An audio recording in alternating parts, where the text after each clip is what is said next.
Welcome back to the Ed Morrissey Show podcast. Joining us as always, the Prince of Twitter, the Regent of RedState.com, Andrew Malcolm at the H Malcolm on Twitter. Andrew, welcome back.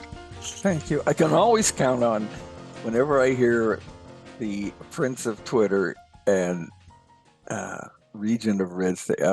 That's my weekly smile, guaranteed.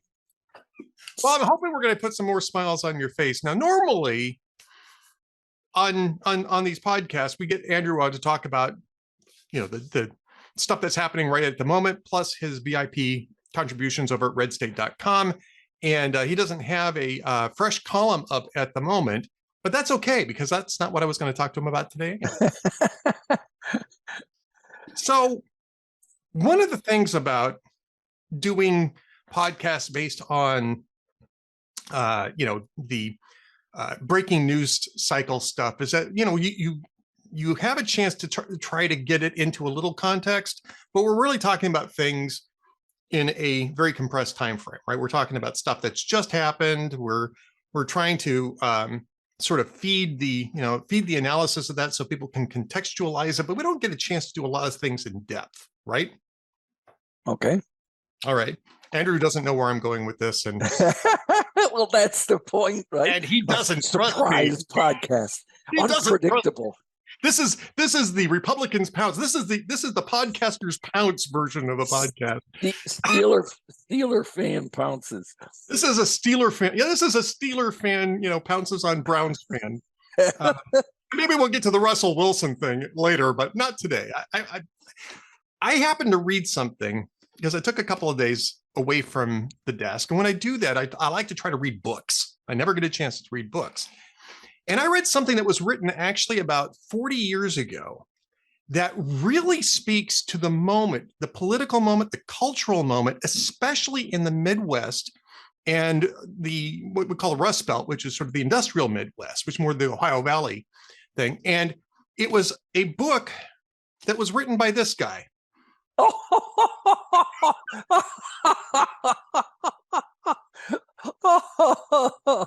Look at that picture right there, and you may not see the you should, because it's very close resemblance right there. But if you recognize nothing else, you should recognize the mustache. The book is Final Harvest, and Final Harvest is, if you're gonna Final Harvest, an American tragedy. If you're gonna put this into a genre, it would be true crime. But the first part of this book, the first half of this book, while setting up the scene of a crime that actually I was already familiar with because I'd seen it on like a City Confidential or something like that, one of the reality shows. It was a murder of Rudy Blythe and Deems Tooling in what was the name of the town again in Minnesota? It was Ruthven, Minnesota. And you were in Minnesota at the time? No, not at the time. I wasn't there in 1983. Oh, okay. I didn't show up until 1997. Oh, okay. So I wasn't there at the time. I was still living in California. But that's a good thing too, because it was dangerous, it sounds like. It kind of was, right? I'm reading Final Harvest mostly because I got this because, it's Andrew's book. And I really wanted to read this particular book by Andrew because, true crime genre and all that kind of stuff. And I really wanted to, and the more I read into this, the more I think you actually captured the transmutation, if you will, of culture and politics in America based on a whole series of currents that were taking place economically and politically. The betrayal of the industrial Midwest as well as the agricultural Midwest, what that did to people, how that betrayal undermined institutions and really played into this one crime. The crime was committed by a man named Jim Jenkins and his son Steve Jenkins, and it was the whole thing. And when he says American tragedy, the whole thing's a tragedy all the way around. And you get the sense that none of the people in this would have been in that position 30 years earlier, right? And because none of the financial pressures, none of the cultural pressures would really have come into play. And so I'm reading this and worked hard to finish it yesterday because I wanted to surprise you, Andrew, by talking Well, you sure did. talking about your fine book, Final Harvest. Which is still available on the books, out of print, but you can still get it. You can still get it. And I don't actually remember if I ordered this online. I think I did. Or if I found it in a secondhand bookstore, but I think I ordered it online because I know I was looking for it. And I bought it a while ago and I just hadn't had a chance to get around to it. So let's walk through this a little bit. And so today's podcast is me interviewing Andrew. And well, that is a surprise switch, but that sounds like fun. Go ahead. So, you're a New York Times reporter at this point in time. This was published by Times Books, and you're covering the Midwest. You'd been covering, Japan and Asia prior to this. You come back to the United States, and you talk about this a little bit in the foreword of your book. How did you stumble across this story? And did you think that this was really going to be one of those stories that's really emblematic of what was happening in the country at that time, late 1970s, early 1980s? Yeah, good question. I didn't see it as a book. It was a big story for me at the time. I had been writing, well, the New York Times had with some of its correspondents, they would break them off of daily stories and have them follow a subject for 2 or 3 months. What's called a mini beat. And I had been taken off the regular I was the Chicago bureau chief, taken off the regular news things. And I was focusing on, I grew up in the Midwest and I went to college in the Midwest, and I had been there in the Chicago bureau back in the 70s and then went overseas and so on. Well, what I felt was that what you just expertly outlined at the beginning, that things were changing and there was an undermining going on of some fundamental institutions and values. And it's hard to get at them in, well, you have to get at it in little pieces. There's no, you're not doing I wasn't doing a book. So I was writing about a farmer. I got in trouble because a farmer sale where he got sold out because the finances were changing. And I stood next to him, and I got in trouble with the photo people because I kept showing up in all the pictures because I was right next to him. I wanted to hear what he was saying and doing and feeling throughout watching his entire life being sold piece by piece at an auction in his own backyard. Excuse me. It was an emotional time. And there were a number of stories like that. And then this happened, and it was a news bulletin. My editor called me up, and it fit with this mini beat that I had been assigned, that a banker had been killed. I think we only knew about one of them at the time, in Ruthven. So I jumped on a plane and went up there, and I literally was reporting for 24 hours. I think I got there it happened on a Thursday, as I recall, and I got there Friday morning.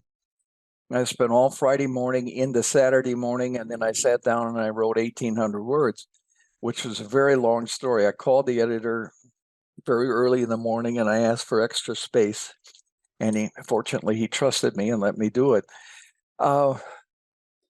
I don't know that I would have picked up on it had I not grown up in the Midwest. I grew up in a small town in Ohio, rural town, where people wave to each other. Right. And even though you don't know a person, if you make eye contact, you say hello and good morning and maybe talk about the weather. Where people chat at the post office and they're checking on family as they're checking out of the drugstore, Saywell's drugstore. And there were and there were tractors parked in the street. Now it's changed. Now it's now become a bedroom community for Cleveland and Akron executives. But you just absorb the culture. And school got out in late May so that everyone, all the kids, or the boys anyway, could help plant the corn. Even if it wasn't your farm, you could be hired out. And it was a good way to learn the culture of the place and to help out a neighbor. And it was kind of fun because it was an unusual thing to be doing. So I would ride on the back of the corn seed planters, and they were wooden in those days, and they would get jammed, dropping the seeds in the ground. They're not today; it's all automated and everything. And when you saw something get jammed, you'd clear it out. Well, when I got there, and I discovered it was just like the little town that I had grown up in, and it was a gruesome crime. There was an element of mystery to it. And over the years, I had learned that's one of the things you do as a reporter is you ingratiate yourself with people that you need to get information from. Right. And so I spent a lot of time with the sheriff overnight, and he was walking me through what he knew and how he thought the crime went on. And this had not really been a big news story nationally yet. Saturday, was it? Well, I guess maybe it was late Friday. I was standing on the sidewalk, tiny Main Street, with the sheriff, and I looked over, and a car pulled up to the bank, and out of it got an elderly couple and a younger woman, and they went into the bank. Well, the bank was closed because of the tragedy, so I knew I figured she had to be the wife, right? Now, or the widow. Now, this is the way things work out. Instincts. Normally, an aggressive reporter would have run right over, knocked on the door, and sought to talk with her. My experience suggested, what are you going to learn? I mean, yeah, you're gonna force somebody who just lost their husband to talk about losing their husband in front of their parents, and I didn't see the point. She wasn't going to tell me anything I didn't know already. In fact, I might have known more than she did about what had happened out there, so I didn't. Well, the story ran in the front page. It was big news for a day or two. Funny story professionally. I'm standing there with the sheriff on that morning, and a car pulls up and a woman jumps out. It was Barbara Brotman, who was a reporter for the Chicago Tribune.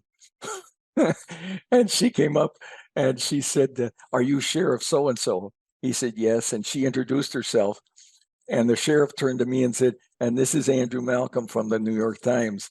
And she went, "Shit." She was a day late, and so she knew she'd been scooped. But I mean, it wasn't until, like you said at the beginning, until you put it in context, it's just a couple of murders. Right, it's a couple of murders. Look, I'm a fan of the true. I don't read them anywhere near as much as I used to, but I at least I was a fan of the true crime genre. Like the Anne Rule type of stuff, right? Where you go through a crime and it's complicated and there's all sorts of interesting and you see the detective's mind trying to work it out. That's what the first 24 is on, or the first 48 on TV. Yeah, on A&E. Right, exactly. But this case is different in a couple of ways. First off, there was no mystery as to who did this. Everybody pretty much figured out who did it right off the bat, because Jim Jenkins was known to be a potential problem here. And the Blythes were certainly aware of his potential for danger. And I mean, They had Not that they had foreclosed on his farm. they had foreclosed on his farm several months earlier, and he was very angry about this. I mean, that was a complicated mess too, because he was starting to sell off the collateral rather than pay off the loan, and Andrew covers this really well in detail. And this is one of the things that really struck me about this book is that these were heinous murders. I mean, they were really heinous murders. There's no getting around that fact. But at the same time, these people had their own complications. The son was way too involved with the father, and the father was damaged. I mean, I think he was brain damaged, and kind of allude to that because he had been in a terrible car accident 20 years earlier, and it had never been the same. And he had a bad temper, and it got worse. He was not terribly accomplished when he was good. He was a good worker, but yeah, he worked hard, but he worked hard in old-fashioned ways. Yes, and they didn't work, and he got angry and frustrated. They didn't work because, as you said, society was changing, and it didn't work because society was changing, technology was changing too. I mean, so that's banking. That was what it was, right? You had this huge economic change that you can relate back to the cost of the Vietnam War. And I mean, and you don't draw those lines explicitly in this book, but it's the cost of the Vietnam War that forced us off the gold standard. Just going off the gold standard, which created this fiat currency, wild swings in interest rates, which is part of why the farmers in the late 1970s and early 1980s especially began going bankrupt, because they had borrowed on the idea that interest rates were going to go down. And the banker had the same exact problem. He had bought the bank on the idea that the interest rates were going to come down, and instead they kept escalating, and his problems multiplied.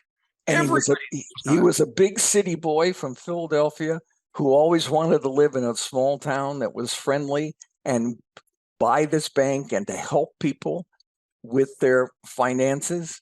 And he's getting squeezed, and Jenkins is getting squeezed, and the town, I mean, and the town was not the idyllic small town environment that he'd imagined, because he just simply didn't know small towns.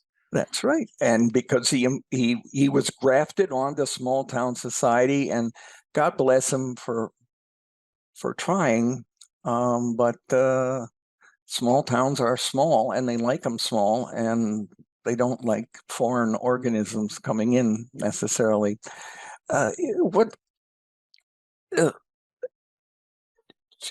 Jenkins was like so many farmers. He was doing what his daddy had taught him, which is you take care of the land and the land will take care of you. Yes. So he did, but he was losing it, and he lost it. And his son wasn't all that smart, was rejected by the Marines because he had a spleen problem. And then when I got into it, I found out that he had an old Army sergeant friend in Texas who had trained him on a whole lot of military things, because he was a wannabe soldier that was never going to be. Yep. So the story had everything. And looking back on it, it was probably my favorite book. It may have been the bestseller at the was it New American or NAL library? The paperback bought it, and it was very successful there. So it came this close, Ed, to being a CBS movie. I had a couple other books that were movies, but this one would have been perfect. I could picture, the beginning. It was like a Greek tragedy.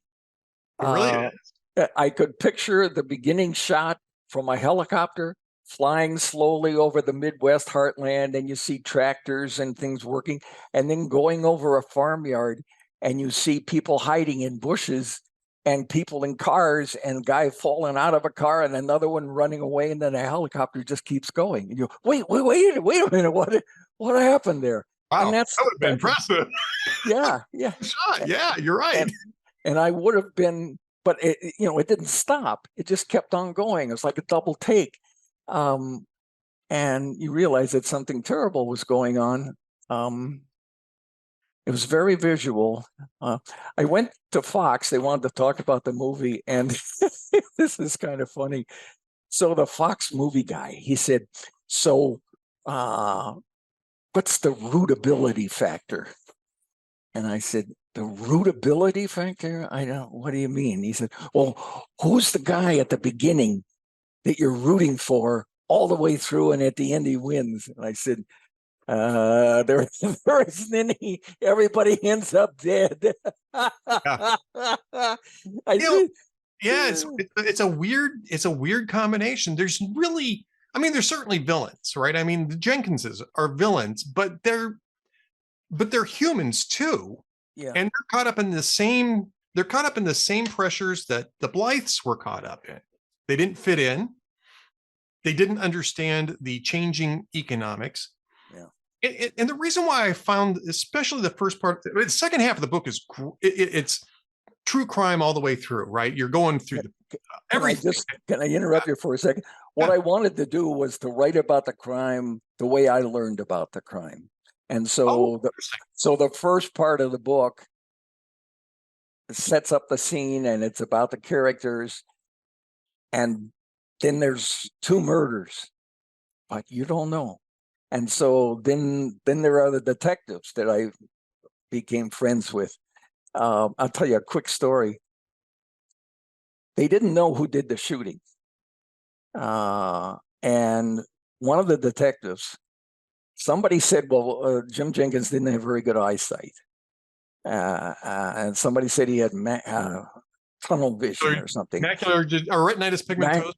Yeah, macular degeneration. So it ends up when you lose your eyesight comes down, so you're seeing very little. So he didn't understand that. So he went to an eye doctor, and the eye doctor explained to him as a detective. And then as he was leaving, he said, by the way, did you have a patient named James Jenkins? And the eye doctor said, I don't think so, but he had the nurse check, and he did. Can you imagine that? I mean, that's a detective. I mean, it's a long shot. Did you have a? Yes, he did. And they had the whole medical records that showed exactly what he said, which ended up leading them to the perpetrator. Well, I mean, that's the kind of thing that just unfolds. And then at the end, I wanted to involve the people. So I went through the transcript with defense lawyers and prosecutors and find out what they're doing at each stage of the trial. So you get inside. So actually the reader becomes, we may have spoiled it a little now, but the reader becomes a member of the jury. Yeah. And on a couple of pages you go, oh, okay, well, obviously he did it. And then the next page you go, oh, well, wait a minute, I don't know. The same way jury members did. And then it's not until the last few pages that you find out who was convicted and what happened. It was the most, what's the word? Totally satisfying book. I've done 10 of them that I've done, because it had everything in it. People and humans and the Midwest that I knew, and changing society. So, geez, I'm thrilled and impressed that you would bring this up. This is a great opportunity to go back in time. That was fun. Well, hard to write, but fun. Hard to write, and I mean, you could see it too. But it's, I mean, like I said, there's been development since the book was published too, because well, maybe I don't want to give too much away. Read the book, find out how it ends, then just Google the name and you'll find out some of the things that transpired down the road. And maybe after I click off the recording, I'll let Andrew know what I found. But that it's that scene setting that you do in the very beginning of the book. And really, I think, there's a couple of people who really grasp middle America. You clearly, and if you read this book, And again, if you can find this book, it's Final Harvest: An American Tragedy by Andrew H. Malcolm. So H. Malcolm. Yeah, there is a shrink called Andrew Malcolm's, but it's ABE Books. Abe Books. They have used books, and there are some still available there, cheap. But if you find the hard copy, you get that great picture of Andrew out there. I've always known that Andrew was outstanding in his field. Well, here's Andrew outstanding in his field. So, so that's an old joke. That's a dad joke. No, that's a good one. Purposely, we in that book we didn't use pictures. Now, yes, because it was true crime, because I didn't describe them too much personally, because I wanted them to be living characters in the minds of readers, the way characters were in my mind when I was listening on radio. Now on television, if there's an explosion and somebody running, it can only be what you see. But in books and on the radio, it can be anything you see, and everyone who hears it will have a different version. And that's what I wanted in the book. Yeah. But because it was true crime, the paperback ran all the pictures. I might try to find that anyway, because it might be interesting to see the pictures. But yeah, getting back to the first part of the book, and this is the reason why I think it's important. Well, also just because it's your book, and I find it's a really great book. But I was struck going through this about, Selena Zito writes about this an awful lot. She's really good at it, right? Yeah, yeah. About how well this kind of fits into that same explanatory narrative. And narrative's not the right word, but it's a word. No, that's close. Yeah. Yeah. About why populism, specifically the kind of populism that we have right now, has become so prevalent. This was the early part of this. And I mean, this is going back to like Farm Aid. I remember Farm Aid when Willie Nelson was doing, trying to rescue some of these farmers from getting foreclosed on by bankers.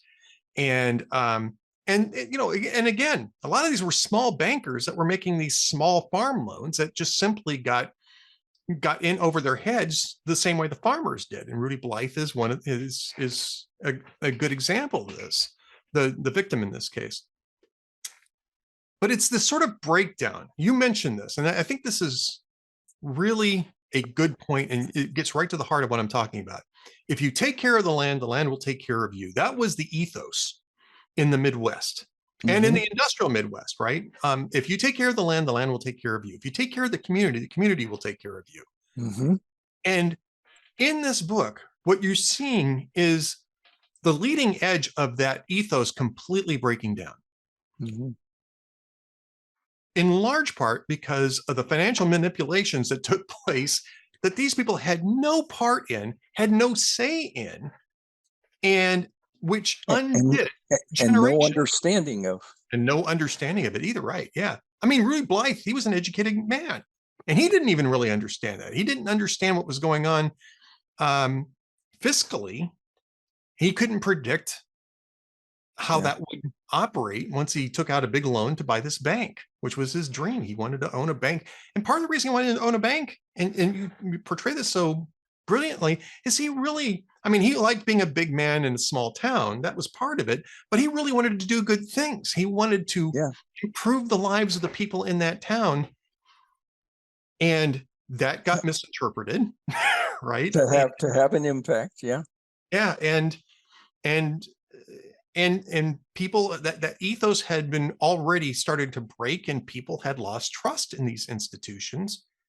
And honestly, you can't blame them for having lost trust in them. Everything was breaking down on these people.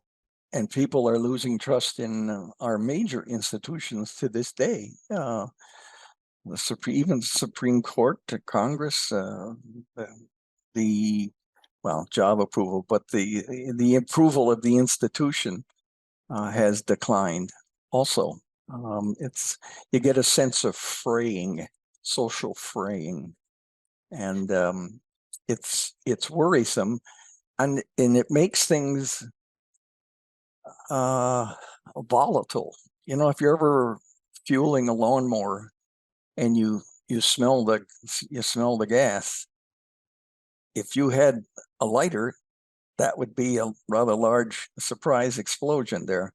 And that's the sense that I get, is that you smell the volatile fumes of trouble. And if you have political leaders who perhaps don't even understand it themselves, but who are playing with this for their own personal advantage on both sides, it makes it a very dangerous time. And then you have foreign adversaries waiting to pounce and take advantage of it. Putin didn't invade Ukraine until older Joe Biden was in office, and he didn't annex. He annexed during Obama, he stopped during Trump, and he started again with Biden because he sensed weakness. And whether it's Biden or somebody else, I think a lot of the world senses weakness in the U.S., and that's very concerning if you live here. Well, and again, if you read the book, I mean, you do a really nice job of thanks, Ed. That means a lot. Well, I mean, I know we're friends, right? I'm just speaking the truth, though. Yeah. I got to tell you, I'm having an absolutely great time talking about this book with one of my great friends, right? For a long time, almost for like 16 years, we've been really good friends, and I feel kind of bad that it took me this long to finally getting around to reading this book. You get a lot of points. You get a lot of points for that. I do appreciate it. But it's more than that. But it's more than that, because when I read it just really evoked. It stretched the context out, and I think it gives us a much more complete picture of why we're at the place we're at now. Is that these people have been betrayed for decades by this point in time, and so you understand not just how Trump spoke their language and understood what their language was going to be, but how Bernie Sanders did the same thing on the left. Mm-hmm. Right? I mean, it's really across the board. You have a huge, and it's not just Midwest anyway. I mean, this is in other places as well, but really profoundly in the Midwest, a huge breach of trust with the people there. And the people are looking for some way to build an ethos that they can understand and that they can operate in. Yeah, and survive in. And what has amazed me about 2015 and 16 is that of all the 17 Republican candidates, it wasn't the ones from the states you would expect. It wasn't the candidates from there. Of the 17 GOP candidates, only the billionaire from Fifth Avenue sensed that anger and frustration, listened, and then, because it's politics, took advantage of it. And that explains to me also the stubborn loyalty that many of those voters have for him, because he was the only one who listened, the only one who then spoke to them and for them. And it's politics, so he played on it, but he benefited from it, and so did they in many ways. So it's a troubling time. That's for sure. But it's not a final harvest. No, it's not. But I mean, that's the name of the book, is Final Harvest: An American Tragedy. Again, if you manage to find the hardbound copy, you get this great picture. If you get you get more pictures. He has a lot more hair in that picture, Ed. Oh yeah, who didn't in 1983? Yeah. Did I tell you that my granddaughter found my senior prom picture on Facebook? No. Yeah, the girl I went out with for the prom, we dated for a couple of months, and it was one of those prom things. We stayed really good friends after that. We're still good friends. But apparently she had it on her Facebook page. I wasn't even aware of the picture, and my granddaughter found it. Me in 1980 with a full head of hair and wearing a white tuxedo, and I saw your wedding picture. Yeah, I had less hair in the wedding picture. Picture was about that the wedding picture was about 14 years later, and a lot of the hair had departed by the time the It didn't wedding. look like it. Didn't look like it. Well, that's what happens. That's what happens. It is what happens, but well, I'm glad that we had a chance to talk about this because Oh, so am I. What a actually a thrill to go back and visit it, because I haven't. Geez, I haven't reread it in years. You spend so much time conceiving it, checking the notes, then sitting down and writing it, and then going over it again. And then my wife Connie edits all my books, and you do the fixes there, and then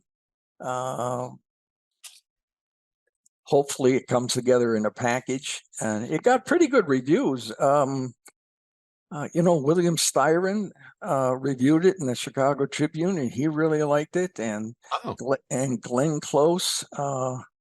There were some big names, and like I said, it was this close to a CBS movie. But it didn't have the rootability, I guess. Yeah. Anyway, it was a complex. It is complex, but of course, movies have taken complex things and simplified them for entertainment. But that would have been fun to see. But geez, you put it in a larger context than even I had thought of recently, and that's I like that. It expands my mind. Well, that's why they listen to you on the Ed Morrissey show. And I've only written one book. And I don't know. I can see it right there. You like that? The Going Red. I've only written the one book. Well, I've only published the one book. I wrote a few fiction tries prior to that, and I'm still eternally grateful that those didn't get published. I haven't gone back and reread that. Sometimes I'll go back and look for specific data, but I haven't reread it. And I think it's in large part because, like you said, you go through all this, and it's kind of like both a birthing process and a pushing out of the nest process, right?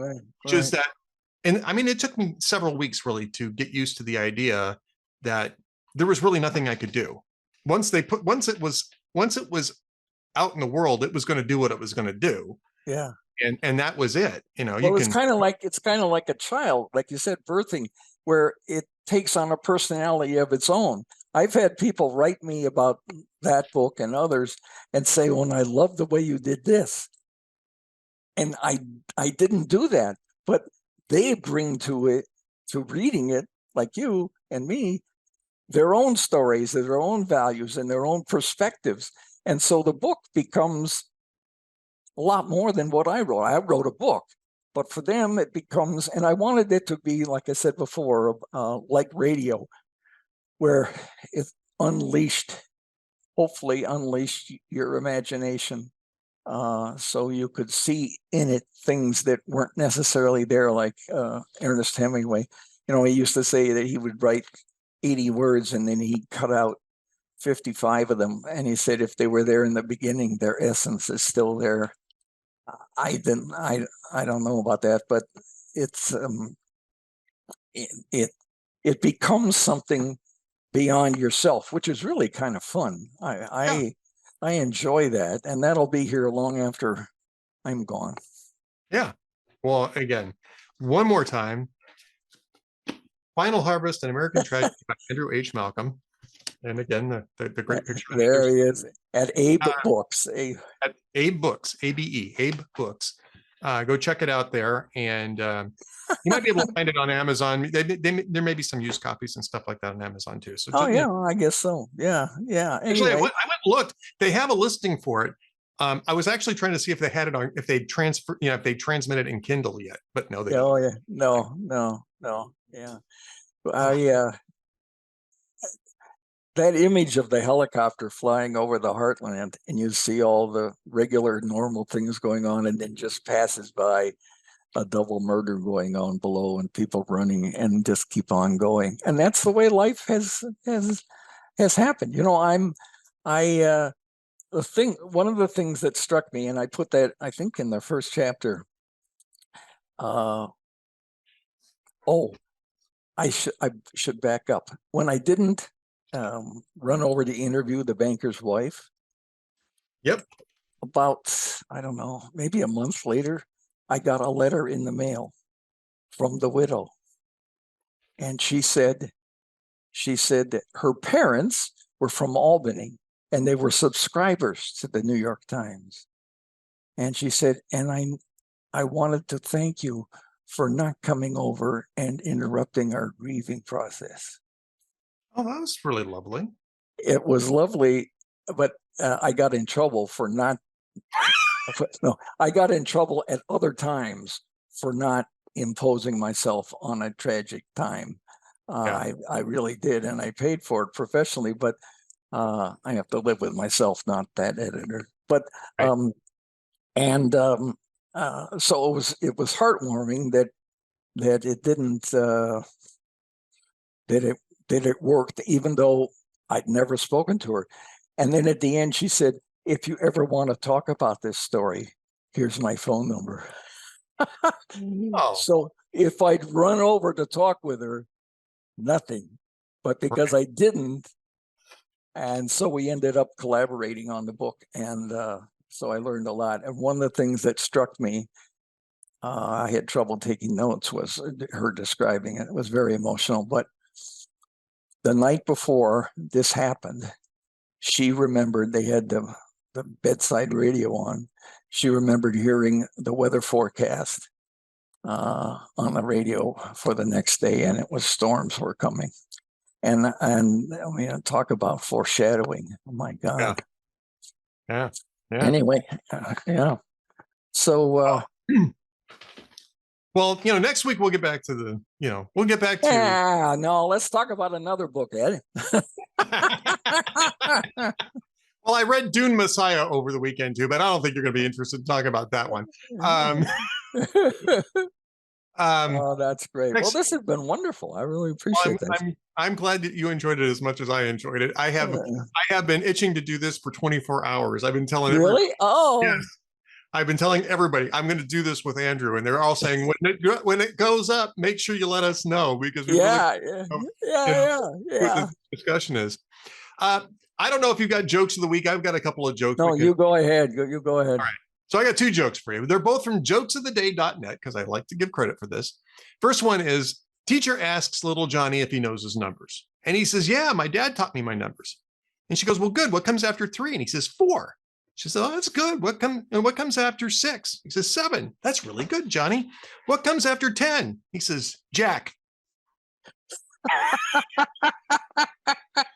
Your dad did a good job there. All right. One that's a good one.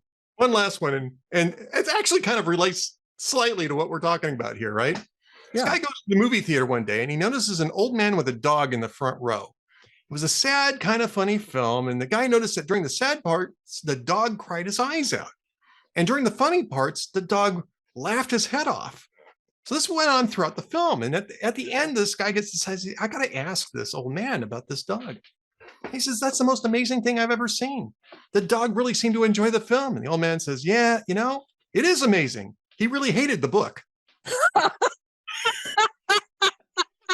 I like that one, Ed. That's a good one. That's a good one. And on that note, Andrew, welcome. The prince of Twitter, the regent of redstate.com, the man who can make dogs laugh and cry in the movies. Yeah. It's been great talking about this.